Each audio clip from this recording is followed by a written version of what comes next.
ফের ব্যাগ ভর্তি তাজা সকেট বোমা উদ্ধার ঘিরে চাঞ্চল্য মুর্শিদাবাদের রানীনগর থানার পানিপিয়া পুরাতন পাড়া মাঠ এলাকায়। জানা গেছে, গোপন সূত্রে খবরের ভিত্তিতে রানীনগর থানার পুলিশ আব্দুর রাজ্জাক নামের এক ব্যক্তির বাড়ির পিছনে ঘাসের জমি থেকে ব্যাগ ভর্তি 5টি বোমা উদ্ধার করে। যদিও ওই বাড়ির মালিক জানান, কে বা কারা রাতের অন্ধকারে বোমাগুলি রেখে গেছে তা তিনি জানেন না। কোনো রকম অপ্রীতিকর ঘটনা এড়াতে সারা রাত বোমাগুলি পাহারায় রাখে পুলিশ। পরবর্তীতে বোমাগুলি নিষ্ক্রিয় করা হয় বলে পুলিশ সূত্রে জানা গেছে। আর একদিন বাদে লোকসভা নির্বাচনের ফলাফল, তার আগে জেলার বিভিন্ন জায়গায় বোমা উদ্ধারের ঘটনায় চাঞ্চল্য ছড়াচ্ছে।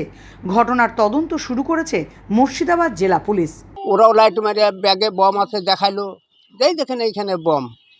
তবে দুটা সেবক বলছে যে আমরা এখানে আসা পৌঁছাতে মাত্র আমরা দুটো মানুষ কিন্তু ওখানে দেখতে পেয়েছি, কিন্তু রাতের অন্ধকারে তাইলে যাওয়া গেল না। দুটা সেবক বলেছে যে আমরা দুটো মানুষ দেখতে পেয়েছি, ওই মাঠ সোজা চলে গেল। আতঙ্ক তো আমি থাকবোই, বাড়ির পিছনে আমার কোনো ছেলে নাই পিলে নাই, আমি নিজে বাস করছি।